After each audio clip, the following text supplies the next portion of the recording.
ভালো করে ধুয়ে এখানে পাতলা করে মেলে দেওয়া হয়েছে, যাতে তাড়াতাড়ি করে জলটি শুকিয়ে যায় এবং স্পনিং করার জন্য উপযুক্ত হয়ে যায়।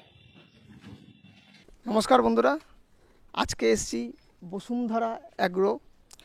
এখানে আপনাদেরকে ওয়েস্টার মাশরুম পদ্ধতি দেখাবো।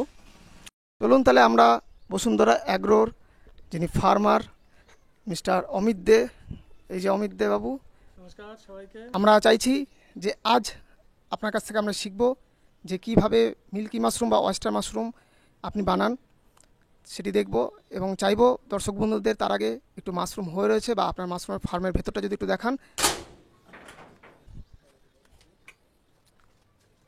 অমিতবাবু, আপনার এই ফার্মটি আনুমানিক কত স্কোয়ার ফিটের হবে? আমার এই পুরো ফার্মটি আছে মোটামুটি 400 স্কোয়ার ফিটের, এবং আমরা গ্রোয়িং করছি মোটামুটি 300 স্কোয়ার ফিটের মধ্যে।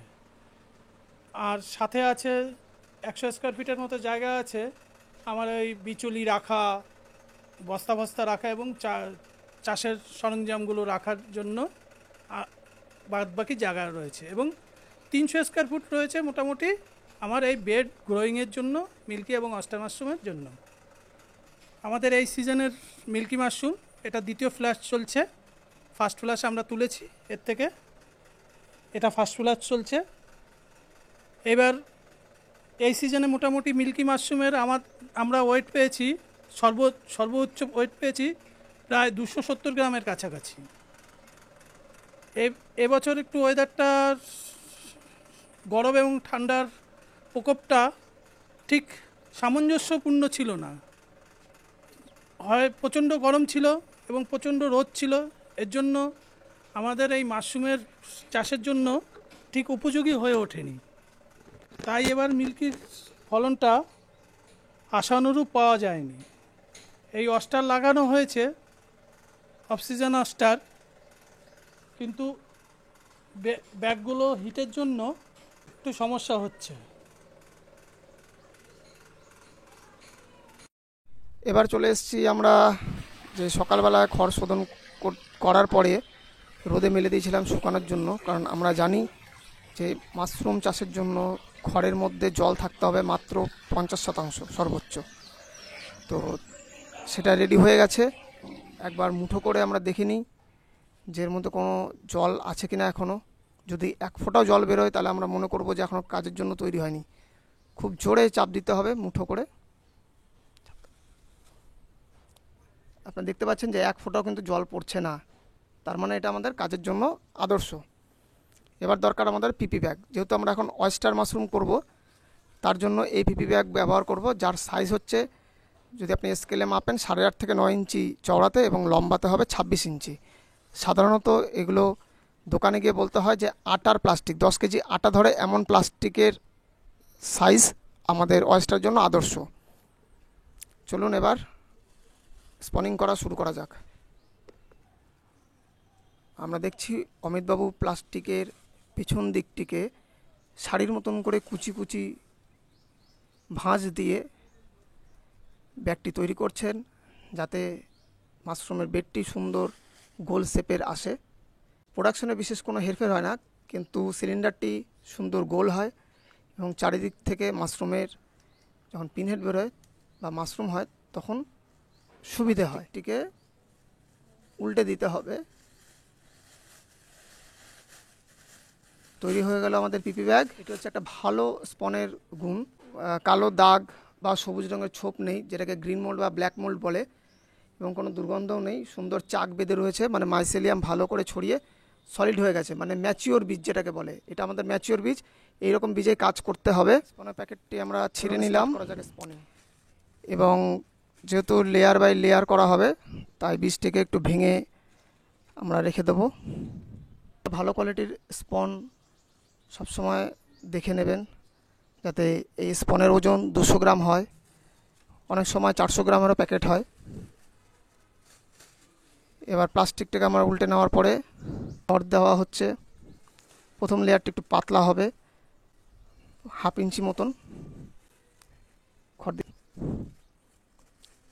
মোটামুটি বুঝতে পারছি যে আমাদের 1/2 ইঞ্চি মতন এবার হয়ে গেছে। এবার বীজ দিচ্ছেন।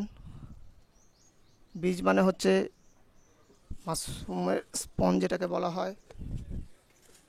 এটি ধান বা গম উভয়েরই হতে পারে। মাশরুমের স্পনগুলো চারিদিক থেকে ছড়িয়ে দিচ্ছেন। যেহেতু এটা প্রথম লেয়ার, তাই কিছু বীজ মাঝখানেও থাকছে এবং চারিদিকে তো অবশ্যই থাকছে। স্পন ছড়িয়ে দেওয়ার পরে আবার খড় দিচ্ছে এবং হাত দিয়ে চাপছে। এরকম প্রত্যেকটি লেয়ার 2 থেকে 2.5 ইঞ্চি কম্প্রেস করার পরে, অর্থাৎ হাতে তালু দিয়ে চাপার পরে 2 থেকে 2.5 ইঞ্চি যাতে হয়, তারপর আবার স্পন দিতে হবে।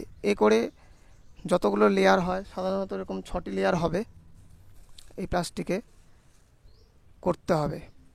প্রথম লেয়ার এবং সবার লাস্ট লেয়ার বাদ দিয়ে বাকি লেয়ারগুলোতে মাশরুমের বীজটি শুধুমাত্র চারিদিক থেকে দিতে হবে। ওয়েস্টার মাশরুম সাধারণত সাইড দিয়ে, উপর থেকে এবং নিচের থেকেও বের হয়। যেরকম আপনি ছিদ্র করবেন সেরকম বের হবে। 2টো লেয়ার হয়ে গেল। আবার খড় দিচ্ছেন এবং হাত দিয়ে সাথে সাথে চাপছেন। বন্ধুরা, এই কম্প্রেসটা হাতের তালু দিয়ে সর্বোচ্চ প্রেসার দিতে হবে যাতে পিপি ব্যাগ ফেটে না যায়। সেটা লাস্ট লেয়ার যেমন বললাম, চারিদিকে এবং মাঝখানে সব দিকেই বীজ দিতে হবে। এবং শুধু বীজটাকে ঢেকে দেওয়ার জন্য 1 মুঠো বা 2 মুঠো খড় দেবো আমরা। এই লেয়ারটার বেশি মোটা হবে না। এবার এটি মতো হচ্ছে।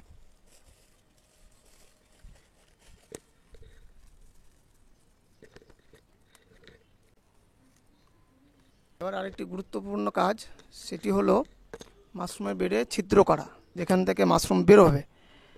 এটি মোটামুটি 7 থেকে 8 ইঞ্চি দূরত্বে এক একটি ফুটো করতে হবে, যার ডায়া হবে 4 স্কোয়ার mm মতন। সাধারণত এটা ইউজ অ্যান্ড থ্রো পেন যেগুলো হয় সেটা আমরা ব্যবহার করি, করে আমরা ছিদ্রগুলো করি। এখান থেকেই দিন 20 থেকে 25 দিন পর মাশরুম বেরোবে। চ্যানেলটিকে সাবস্ক্রাইব করে রাখবেন।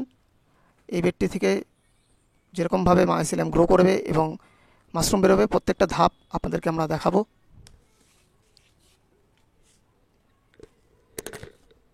নিচেও 2টো ফুটো করবেন।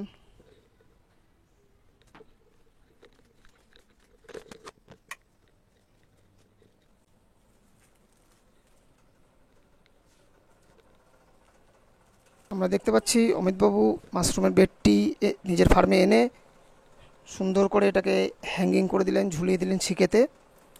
বন্ধুরা, শিকেতে ঝুলালে পর কম জায়গায় অনেক বেশি ব্যাগ ঝুলানো যায়। যেহেতু আপনারা দেখতে পাচ্ছেন এরকম ধাপে ধাপে ঝোলানোতে, দেখুন এই ব্যাগটিতে 4খানা এই র্যাকে ঝোলানো হয়েছে শিকেতে। এটাকে বলে শিকে বা হ্যাঙ্গিং মেথড, আর এগুলোকে বলা হয় র্যাক। এই যে র্যাক বানানো হয়েছে, এখানে একটি র্যাক, এই একটি র্যাক, এই একটি র্যাক, এরকম র্যাকভাবেও আপনারা করতে পারেন, যাতে কম জায়গায় বেশি মাশরুমের বেড আপনারা রাখতে পারেন। তো অমিতবাবুর এই টেকনোলজিটা খুবই ভালো। উনি মিল্কি মাশরুম যেহেতু শুধুমাত্র ওপর থেকে বেরোয়, তাই উনি এই র্যাকে রেখেছে বেশিরভাগ মিল্কি মাশরুম, আর ওয়েস্টার মাশরুমগুলোকে সব ওনারা ঝুলিয়ে দিয়েছে।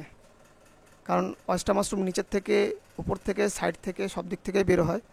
বন্ধুরা, এই যে বেডটি ঝোলানো হয়েছে, এবার 20 দিন কোনো কাজ নেই, 20 দিন এই অবস্থায় ঝুলবে। 20 দিন পরে যখন দেখবেন যে এই বেডগুলো এরকম সাদা হয়ে যাচ্ছে, সুন্দর সাদা হয়ে যাবে, এবং মাশরুমের পিন হেড বা অঙ্কুর, এই যে দেখতে পাচ্ছেন এই যে সাদা অংশটি, এই সাদা অংশটি, এগুলোকে বলে পিন হেড, ঠিক পপকর্নের মতন বেরোবে। তার 2-3 দিন পর এরকমভাবে মাশরুম বড় হতে থাকবে। তখন কিন্তু এই জল দেওয়ার কাজ আপনার চালু হবে। তার আগে জল দেওয়ার কোনো প্রয়োজন নেই। দেখুন এখানে একটি পিন হেড বেরোচ্ছে আরও।